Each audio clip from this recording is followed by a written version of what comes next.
Today's show is brought to you by Hearst Ranch Grass-Fed Beef, available on the internet at HearstRanch.com. We talk about food, we talk about music, with musical dudes. Finger on the pulse, Snacky Tunes.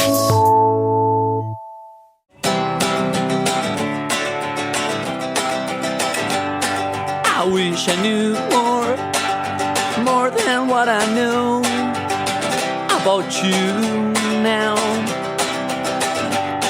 I know you like fruits, amusement parks too, staying up all night, sharing good times with you, listening to Ramon. So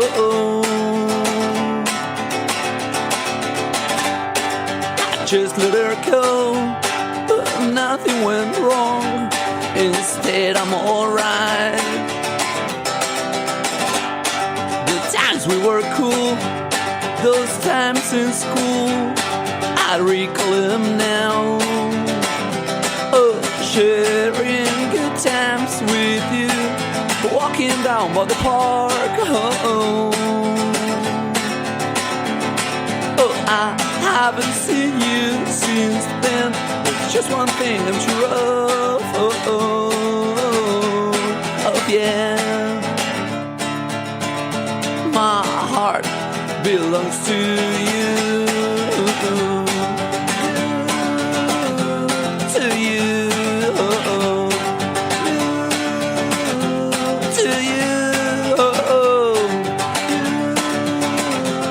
To you.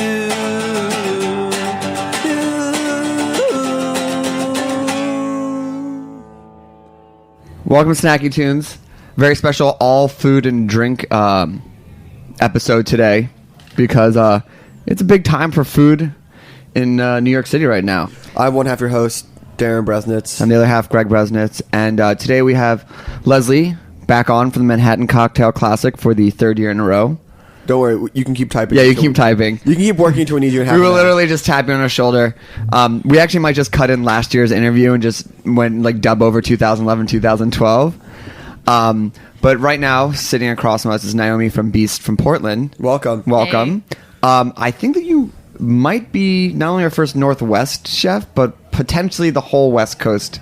So we had what's his name from Stumptown from Murder City Devils. That's not a chef though. No, I guess not. When I went to school at University of Oregon, I literally was introduced as like Greg from the East Coast. I had the whole Mid-Atlantic seaboard, the Northeast, I had to represent the whole thing. So pressure's back on. All right. So welcome. Thanks. Welcome. Thank you, guys. First and foremost, Naomi is in town because she's nominated for a James Beard Award. Woo! Not your first nomination. No. Not your first time at the dance.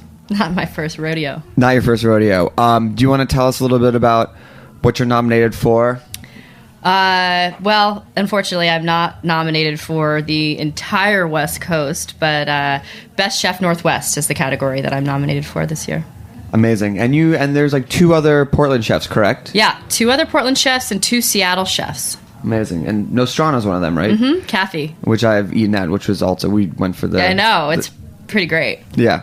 Well... Is there camaraderie? There's a lot of camaraderie, actually. I was sitting getting my hair done for the event, and I was texting with... Hair did. Yeah.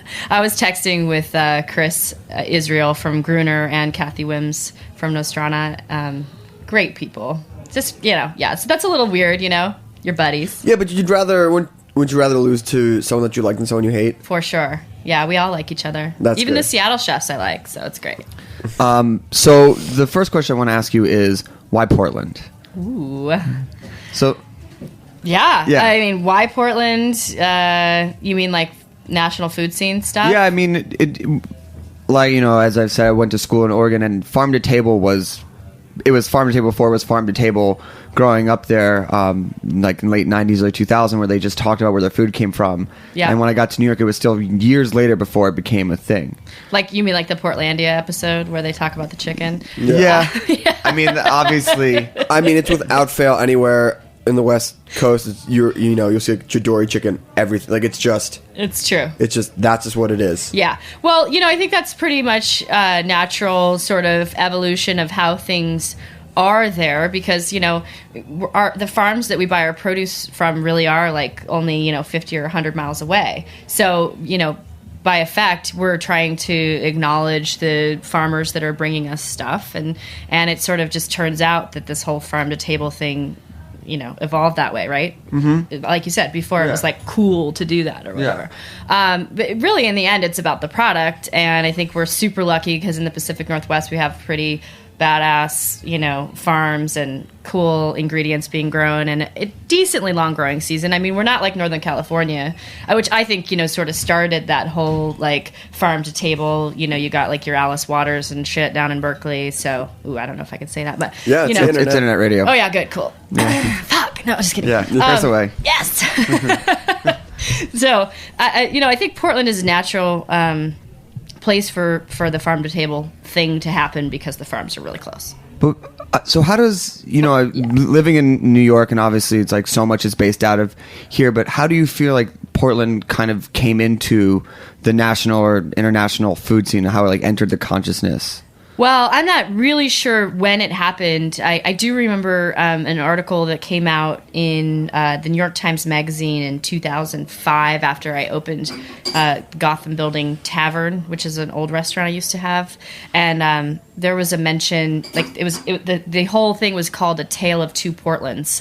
And they did like the Portland, Maine versus I remember Portland, that Oregon article. story. Yeah, I remember that. And it was like, I think that's around the time I feel like when it started happening more often, that there was the Portland food scene started getting mentioned really regularly in national media. And I know that, particularly the New York Times seems to have a real affinity for Portland. I mean, New York Times is probably one of the biggest champions of the Portland food scene. I think so. Both, the Times also did, they also did articles in the following years on Portland, Maine, called like the Other Portland. Yes. Yeah. Which is. So they basically made us the premier Portland. Yeah. Hey. We'll take it. Hey, well done. Thanks. So, Well done. Tell our listeners who might not be aware about the history of Beast.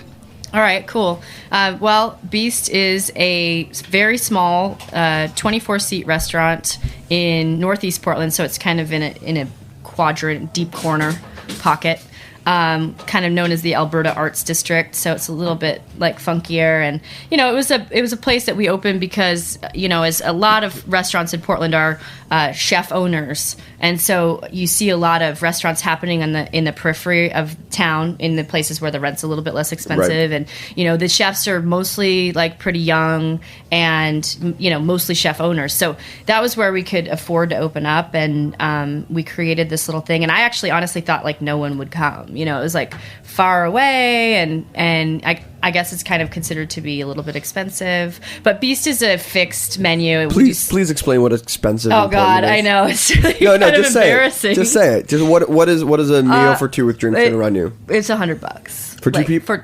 Per person. Oh, I was going to say. Yeah, no, it's not that. Even that. And so it's 6 courses and... Yeah, it's 6 courses. It's $75 for the meal, $35 for the wine pairing, which we try to get everybody to do because it's a pretty great wine pairing.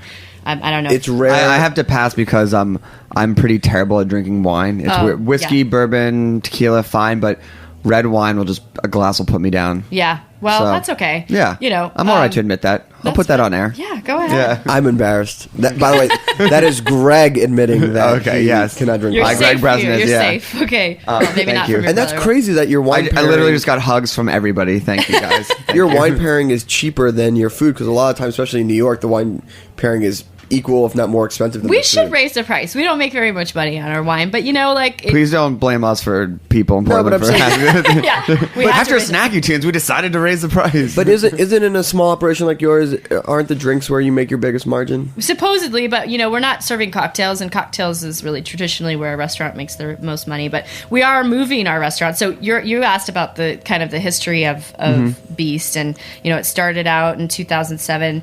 My sous chef Micah Paredes is actually here with us today in the room. Heyo, Hey, Micah.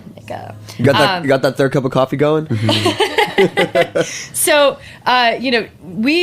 she's been cooking with me for 7 years now. So, we started back, 2006. We started getting ready for this. We did some dinners in my backyard over the summertime. Right. We did these underground dinners, and then we moved it to a legit operation and started doing this 6-course fixed menu stuff, which, you know, like I said, I had lots of nightmares before it opened and after it opened even, that no one would ever come and that it was going to be like, whatever, just close down really fast or something. That's so amazing that you would pour your entire life into something that you think was going to be a failure. Well, it's just were a fear. Not like I Okay. thought it was going to fail, but just like, oh, crap. But when I walked outside, there's a ton of restaurants over there, They came kind of after us, yeah. and like a upscale baby boutique. Uh-huh. Yeah, which I stared at while I was waiting for my cab. So, do you feel you're the anchor of this area? Because you said that everything opens on the periphery. Are there certain restaurants that are Yeah. the seed that germinates an area? I think so. Yeah, I definitely feel that way. I mean, a lot of people come in, came in on the heels of Beast opening, and but I'm trying to get back to your just original question, which is a little bit about like how does it work? You know, I mean, Yeah. it's like 6 courses, kind of Frenchy, or French inspired. But yeah, it's all Northwest like ingredients we get at the market and stuff. and does the menu change every week? Yeah, it does. It changes every week. And when totally actually. when do you write it? Right before we change it. No, but I mean, like, do you go to the market and then you write it, or do you go to the market with an idea? It depends. It's like it works in 2 ways. In the off season, which is just a few months in the wintertime, where there's maybe actually they did a year-round market this year in Portland. It was the first year that we had a market all year round.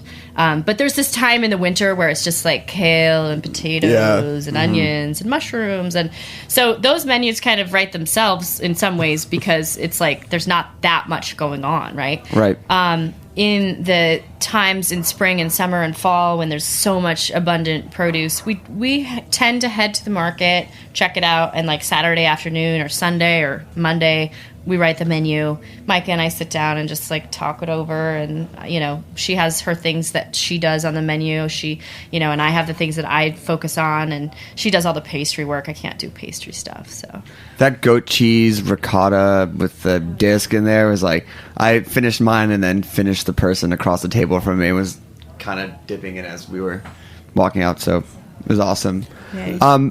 And the other thing that people have told me about that's like a must-have is your veggie tasting menu. Oh, yeah. So what's the deal with that? Well, that's kind of funny. I mean, like, one of the reasons we came up with the name Beast is just we wanted to really, like, it kind of calls out as a warning signal to, like, vegans and vegetarians in Portland. Like, hey, if you stop by here and expect to have a, kind veggie meal.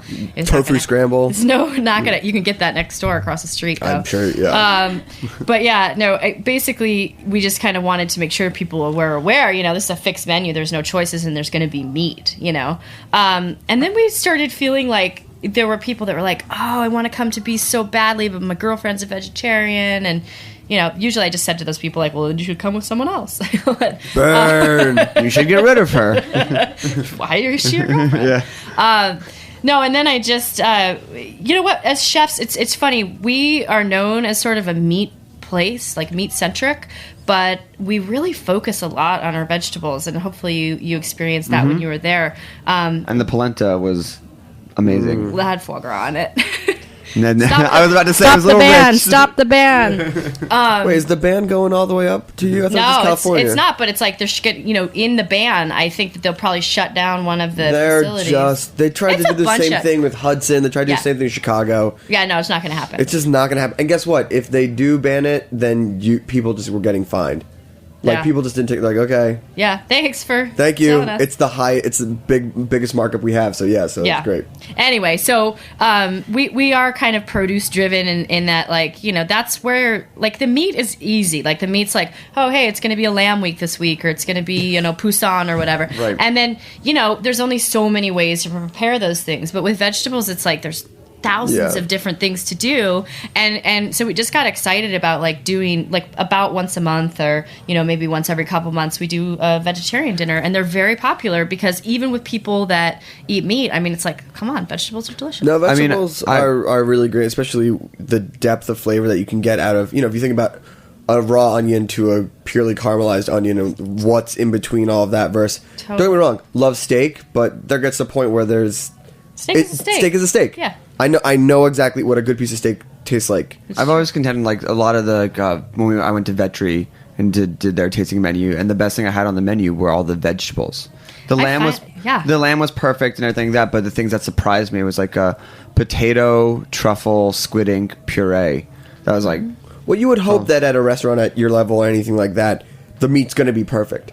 And so then it's just, what can you do to make it a full plate? Yeah, is what I the mean, for exciting me, part is. my theory about like the meat cooking, is it has a lot to do with just keeping it really simple. I mean, people are always coming up to us and saying things like, "Oh my God, like how'd you do this meat?" Like whatever, and I'm like, salt and pepper, and then we cooked it to temp.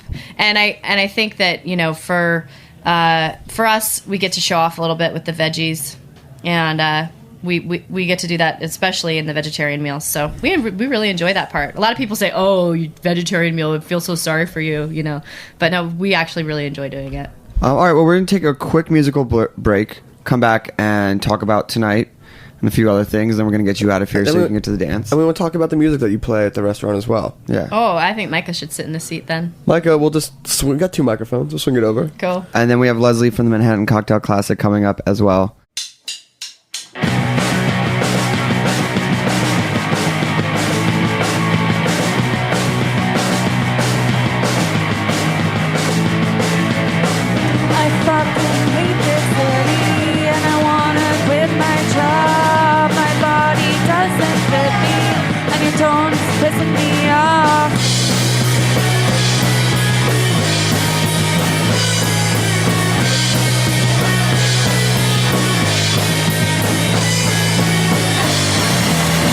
Don't touch me. I'm bleeding. Don't touch me. I'm bleeding. My boss is such a dick and I just told them off. I think my friends all hate me. Maybe I should just get lost.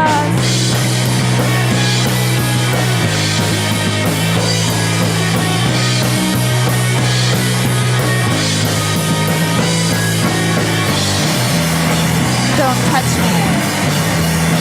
I'm bleeding. Don't touch me. I'm bleeding.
You want me? You? I'll go. So it says that you learned your cooking from your mom and your grandmom. Yep. So if you had to make one tribute dish for each, what would it be? Ooh.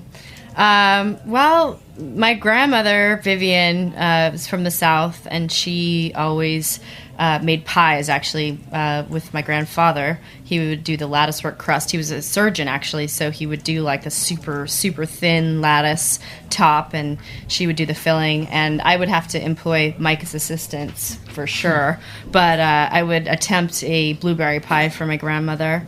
And then for my mom, we had a garden growing up, and it was like we also just did that sort of like the Portland, Oregon thing. Like we didn't have chickens, but we had a garden and lots of fresh veggies. And she taught me how to make a souffle really young, so I probably would try to do like a spinach souffle for her. Awesome. So we talked about before, but the music in the restaurant, I seriously had Shazam up for like half the time, which was embarrassing and awkward for the rest of the thing. But I thought it was really, really great. So, Micah, you said that you set most of the playlist for the restaurant. Yeah, did I just talk through? Yeah, you can just. Yeah, we slide this one over. We can do that. Yeah. Yeah, it depends on the crowd for sure. So. And does it depend on the time of the year? Like, what's your like ideal? Let's give like top 5 bands to listen to while eating. I'm gonna have to say Joy Division. I love Joy Division. Oh man, sometimes I like to just like sneak in a little R. Kelly. So Okay. yeah, just unbeknownst to the customers. Just let me think. Harry Nilsson for Okay. sure. Yeah. I really like Arthur Russell as well, and I think that it's pretty palatable. And I'm obsessed with disco, so anytime I can like put in some like early R&B or some like Daz Band or Evelyn Champagne King, I'll definitely throw it in there. I'm into all of that. Yeah. So as I know, sorry, Leslie's coming up. Naomi, you have to go soon. You have to get ready for the dance. We've got 2 questions because I know you've got one and I've got one. I'm gonna type it and see if it's the same one. Go. Well, I was going to ask, leading into it, how do you feel? Oh, about tonight? Yeah. Well, now I just like started getting the butterflies a little bit, right? Like I'm sipping on this glass of white wine here, trying to chill out a little bit. I do not have a speech prepared, but I'm kind of an off-the-cuff person. I'm pretty sure that if I win, I just need to, thank my daughter for putting up with the pain in the ass of having a chef as a mom, and thank my staff. I think that's pretty much it. But I don't know. I mean, I'm pretty optimistic. Okay. Yeah. And Darren? What are you wearing? Did we talk about that? We didn't talk about it on air. Oh, we didn't talk about it on air. No. Which is why we tend to try to not talk to guests when they Right. show up. Like sometimes like you guys are An super awkward because I'm isolation like, I can't remember if we asked that or not or anything. But yes, what are you wearing? I am wearing a bright daffodil yellow dress made by a local Portland designer named Adam Arnold. And it's, I think it's going to be really beautiful. It's kind of, we're talking about it as, I think he would hate this, but we called it the mullet earlier because it's got a little short in the front, like business in the front, party in the back, and longer in the back. I like calling it that. Yeah. It's kind of more my style. Oh yeah, I'm but wearing my mullet dress tonight. yeah, I'm going to rock my yellow mullet. And Lesley, what are you wearing on Friday? Oh, Yeah. what am I wearing? Yeah. Wow, I sound so fancy now. I'm wearing this beautiful black Stella McCartney dress that I do not own. Is it one of those rental things? Well, I'm not even sure if I want to share the secret. I'm not going to name it, but I managed to find this fashion library where magazine photo editors go to pull garments for photo shoots, and they make rare exceptions where they let humans rent Plebeians? Us mere mortals rent dresses for red carpet events, and I basically conned my way into convincing them that I was someone worthy of this service. So yeah, it's a Stella McCartney black gown that I would never in a million years be able to afford, but for one night only. I guess. Awesome. Amazing. Cool. Okay. Well, Naomi, we're gonna tear you loose, and I'm gonna get you a cab and get you to the ball Thank on you. time. We'll see you Thanks, tonight. you guys. Yeah, and thank you for joining us. Absolutely. Thank you to your posse. Yeah. Yes, my peeps. You rolled. You actually, this is the deepest that anyone's ever rolled to Snacky Tunes. So, Oh my God. So well, Rolled deep. Yeah, Portland PDX. rolled deep. And seriously, Beast, amazing. I am highly recommending it to anybody that goes out there, and I will be back there sometime. Yeah, this can year. I come? I haven't been to Portland in like a decade. Yeah, I guess so.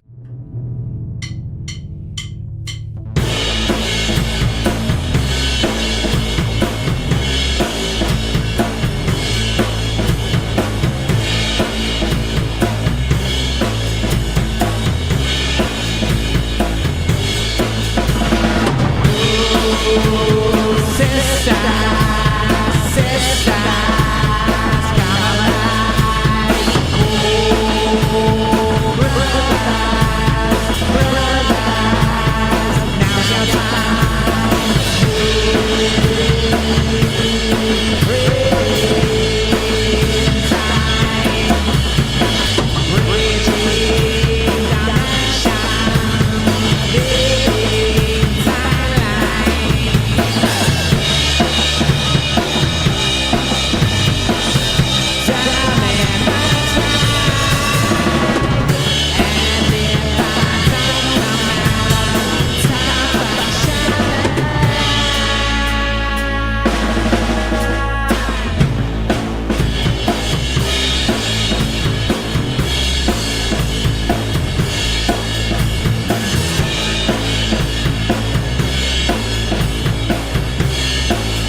We are joined for the third time. Yes? Yeah, third time. Lesley Townsend, the founder, runner, visionary for the Manhattan Cocktail Classic. Lesley, welcome back to Snacky Tunes. Thanks. Good to be back. So it's 2012. Bigger and better this year? Oh, and it is. It just keeps on getting bigger. The better we'll have to wait and see where we are as of Tuesday, May 15th, when all this craziness is over. But I think we're poised for a pretty spectacular festival this year. Let's talk about the basic details of the ins and outs of the festival before we get into the new meat and potatoes.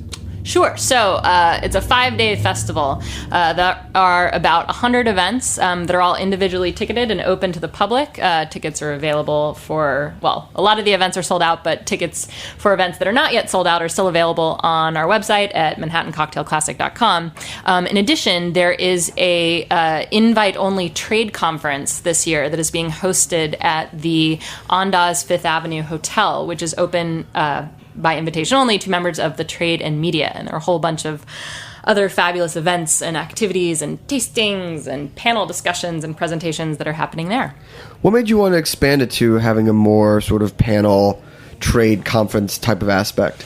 Well, in truth, the festival just grew to such a critical mass that it became important for us to more to better distinguish between our different constituent audiences. Up until this point, we had been kind of playing both sides and just doing a bunch of events that were all open to one and all trade and consumers alike. And at this point, the festival audience has grown to something on the order of 10,000 plus attendees. And there's some programming that just really is better suited for members of the trade versus things that are much more obviously consumer oriented. So we wanted to just sort of clearly delineate, okay, this stuff is for the trade, this stuff is for trade and consumers, and to better service both audiences. And part of what you're doing this year is that you're also doing, not charity, but I think you said that you talked last year about, just looking at the website, you have like a different charities that are going to be part of this?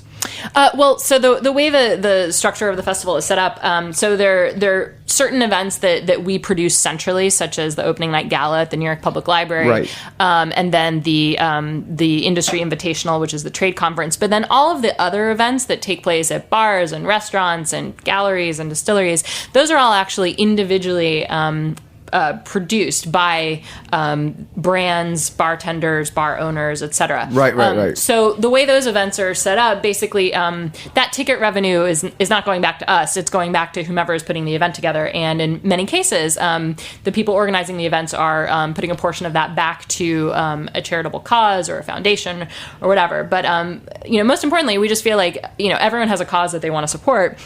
Who are we to sort of dictate what it is people are doing? Right. So with this sort of open source format of the festival, it allows different people to do things for whatever cause is near and dear to their heart.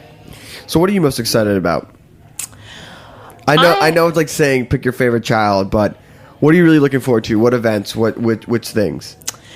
Well, so obviously the gala is a pretty cliched answer and also mean since you can't get tickets anymore. But actually what I'm most excited about is we brought on board a new digital marketing agency this year, Clearheart Digital. Mm-hmm. And we are debuting some pretty fabulous new technology at the gala. If you've heard of NFC, near field communication I have technology. Not. So you've seen like at Dwayne Reed's the little things that say tap your Android, and you can pay with Google Wallet. That's being powered by NFC technology. It's basically two microchips that are talking to each other at close distances. Right. So you might have seen there was this awesome we sent out a press release last week and it got picked up by Gothmist. And the headline was, Manhattan Cocktail Classic invents magical bracelet that tracks your booze. That's awesome. That's awesome. But basically, we have.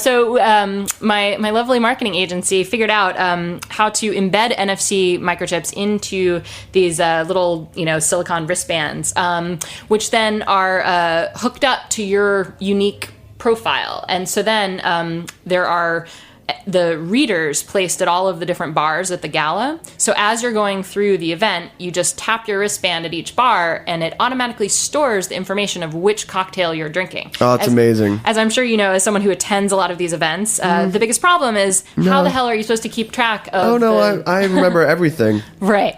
It's actually a real problem of how do you keep track of all of these amazing cocktails, let alone the recipes, let alone the bartender information when you're going to an event like this. So first, it solves that problem. On Monday morning, everyone who uses their NFC bracelet is going to get a customized email sent to them from Tasting Table with all of the recipes from every cocktail that they sampled at the gala. That's amazing. But that's not all. That's not all. So then, if you go one step further and link up your bracelet to your social media profiles, to your Facebook and Twitter accounts, I'm aware of those places. There's a lot of other cool stuff that you can do. So, for example, at the requisite ridiculous photo booths, where you put on silly props and hats and get your photo taken at parties, there will be an NFC reader there. So you can simply tap your wristband and the photo that you've just had taken will be automatically posted to your Facebook wall. Love it. There will be other things like sending out auto tweets of, I just sampled the blah-de-blah. Lots of other ways that this gets integrated Love that drink. into, really good. So anyway, we've taken the entire experience of going to a big boozy cocktail party and tried to, elevate it to, through technology and make the whole experience, a bit more memorable, if you will. That's so amazing. Yes, the added memory is great. But those are things that are happening at the gala. What are the smaller, who's giving a talk, which bars are doing things, what's going on that you're excited about? Oh, let's see. So I'm excited about the Tiki Tour because it involves Staten Island. We have this is the first year that we're doing a Manhattan Cocktail Classic event on Staten Island, which is very exciting. So we can now officially say that we are in 4 out of the 5 boroughs. Next year we will get to the Bronx. It's too bad because the only thing I know about the Bronx is the Bronx Brewing Company. Yeah. I don't really know too many. Well, there's got to be something. What's the bar scene like at the zoo? At the zoo. It's a little bit hairy. You have to scale back? Yeah. Okay. Good. Right. Honestly, there's so many great events that are taking place this year. The Gentleman's Cocktail Crawl, for those people who manage to drag themselves out of bed on Saturday morning. What time? It's a crawl. It starts at 1:30 in the afternoon. Totally respectable time to get up and get your wits about you. It goes from 1:30 to 6:30 p.m. and basically it's the sophisticated cocktail crawl. And also I should mention that it is open to men and women. The title is just tongue in cheek. But anyway, so instead of it being, boozy, dive bars, we're taking this on a tour of some of New York's greatest hotel bars, and doing signature cocktails and lots of fun giveaways, and we're elevating the crawl. So that's on Saturday, and there are still tickets available for that. Another event that I'm hugely excited about is on Monday night. One of our headlining sponsors, Bowmore Single Malt Scotch, is doing a special performance of Sleep No More at the McKittrick Hotel. I don't know if you've yet. I've been there. You've been there. God, it's just, Have you been? Oh, yes. I have still not figured out a way of appropriately explaining what Sleep No More is to someone who hasn't been there. It's immersive theater. You're living within a world of play. Right, but normally when someone says immersive theater, interactive theater, like, my skin starts to crawl and I run the other direction. This is cool. Like, this is awesome. How many times have you gone? I've only gone once. I've gone once, and I was hanging out before, and we brought a flask with us in there. Well, right. So to this point, my one gripe when I did go, there is a bar when you first come in, and then you can stop there on your way out again. But call me a lush, I really kind of wanted to booze it up a little bit more. I did. It makes it way tougher to follow, though. It's adding an enigma wrapped inside a conundrum to an already mystery. True, but that's the way I think one should best enjoy it. So anyway, Point being, this is going to be a special spirited performance of Sleep No More. Saturday, you said? On Monday night. What other big things? Another unfortunately sold out event, but Campari's big aperitivo cocktail competition finale at the New York Distilling Company out in Williamsburg at Alan Katz's lovely distillery and at the Shanty. That's going to be a fabulous, fabulous event. I still haven't been there yet. Have you been? I've walked past it. Yes, I've been meaning to go, but I I've know. been producing this stupid festival. No, I'm excited to go. I'm a big jerk and a bad friend for not going there yet. Alan, I am sorry. I will be there on Sunday. Yeah, it's amazing. We've got some events. I'm really happy at just sort of the breadth of events and how, the number of events that are taking place in Brooklyn. Little known fact that most of the folks running this festival live in Brooklyn, despite the name. That's not a secret. Yeah.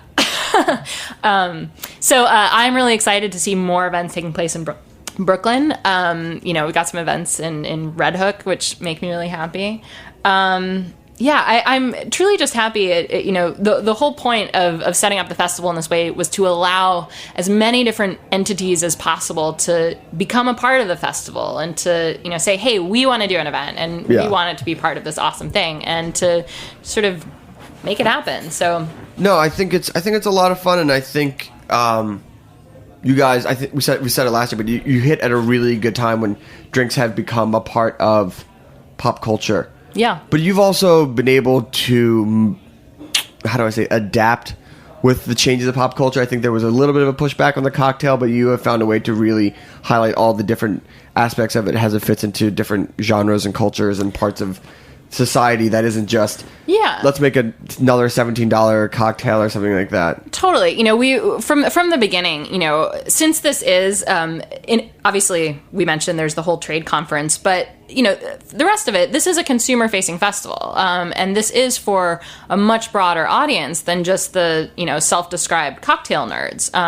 That group is very small and finite, and we're trying to reach a much broader audience, and the way that we're trying to reach them is through all of the other points of interest. So whether that's music or theater or art or technology, we're trying to convert the people who would never be queuing up outside of Death and Co. No. We're trying to make it approachable, to make it accessible to a much broader audience of people who would definitely not describe themselves as cocktail nerds. Yeah, this is definitely not the inside baseball cocktail events. No, not. So let's talk about the gala. Yes. The Friday night gala. I know about the wristbands. Right. I know last year you wouldn't give us that many details before. Can you give us any details about what's happening this year? Yeah. Well, let's see. So this year, I think, I have this tally somewhere. I think we have 6 different live bands performing. We have 1 taxidermied grizzly bear. Of course. We have 5,000 oysters. We've got... oh boy, what else? A temporary tattoo parlor. We did this awesome thing. Hold on. Stop. 5,000 oysters? Yeah. Amazing. They really go quickly. But yeah, they do. But 5,000's a lot. It is. There are a lot of people that come to this party. Yeah. Right. Temporary tattoo parlor.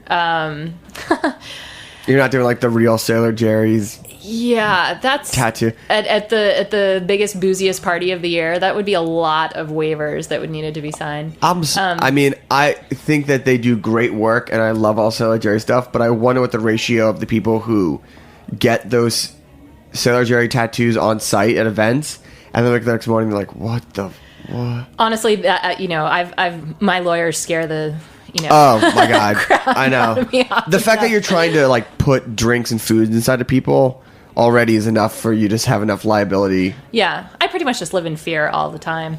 But so yes, it's a temporary. Actually, it was a super cool thing that we did with Flavor Pill. We did an online tattoo design contest on Facebook over the course of about a month, and the top, I believe, 5 or 6 designs won free tickets to the gala, and then those designs are getting printed and given out and applied at the gala to attendees. Nice. Yeah. what is the protocol for food for the gala? Because I know it's been different from year to year. Would you recommend eating before this year? So this is a cocktail party. It starts at 10 o'clock. People should definitely eat dinner before they come here. It's always been a cocktail party. We always do our best to serve, a good amount of food, but for the love of God, don't show up to a cocktail party at 10 o'clock with an empty stomach. That is a recipe for one nasty hangover. Yes. But no, of course, there will be, lots of great snacks, oysters and boozy ice cream and boozy popsicles. And it's amazing, actually, how many of the food items actually have booze in it. Yeah, it's like, oh, I'm eating all this food and I'm getting drunk, or I don't understand it. Yeah, exactly. But no, definitely. And actually, we're doing this other, I love my marketing agency. We're doing this other great thing with Grub With Us. I don't know if you've heard of them. I'm familiar with Grub With Us. Right. This whole, with Grub With Us and Edible Manhattan, a whole dinner series before the gala. These really awesome discounted dinners at a bunch of great restaurants in Midtown. So if you don't have dinner plans yet. Oh, that's great. Yeah, you can. What places?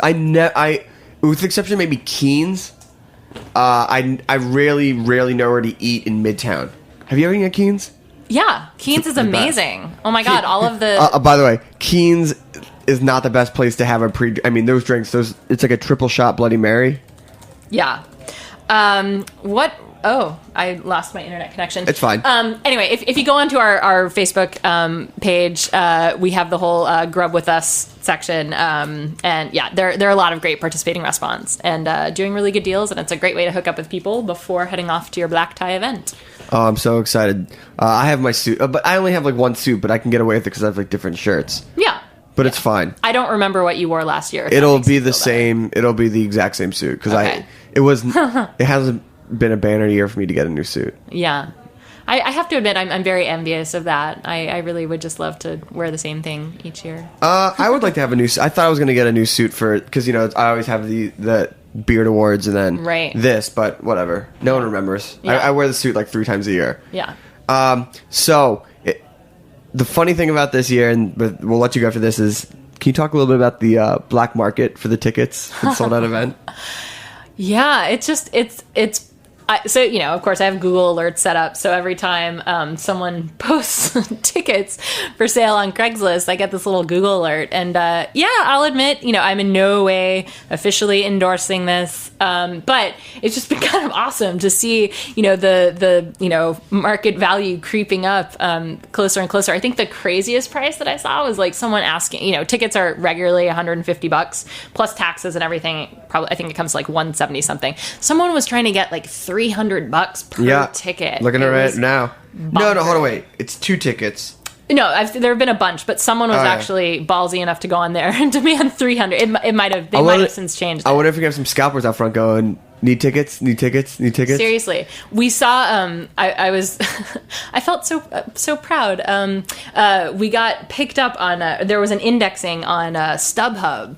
I don't know that anyone actually put tickets up there, but I was like, whoa, StubHub. Yeah, they get, I think that's a real tipping point to know that when you have a successful event or something is when it starts popping up on StubHub, or it's just those blanketed spam websites where it just fills in what you search for in the different fields. Exactly. Yeah, you've made it to the big leagues. Yes. Well, thank you so much for coming back. You. Next year we will see you, but we will see you this Friday. Yeah. Maybe trying to sneak to Sleep No More. Yes. What are all the nuts and bolts? What's the website? What's everything? What's Twitter? Right. So the website is www.manhattancocktailclassic.com. Our Twitter is Cocktail Classic. Our Facebook page is facebook.com/Manhattan Cocktail Classic. Sign up. Lots of good stuff still available. It's awesome. Well, we'll be there. We're super excited. You'll be there. I will. I always see you for about a second. Yeah. And then you are whisked away into 1,000 different directions. Yeah. I'm working on cloning myself. Look, if it works for us. And if you need to find me, I'll just be camped out at the Oyster Bar. Awesome. Just be one more. All right, well, thank you so much for coming. Super excited for the Great Googa Mooga that's coming up May 19th and 20th. We're involved with the Extra Mooga with the Big Gay Ice Cream guys who just popped up. I think Doug just showed me his nipple Through the Glass Window. We are going to play a song in honor of that, Rich Girl by Hall & Oates, and as a shout out to the headliner for the Sunday night. And tickets are going on sale for our smaller barbecue at Good Company with Fetsal and Saint Assam May 16th, Turing Machine DJing. They're going up on Guilt this Wednesday, so keep your eyes peeled. Thank you to everybody. Thank you to Roberta's. Shout out to Mom for Mother's Day, which is coming up.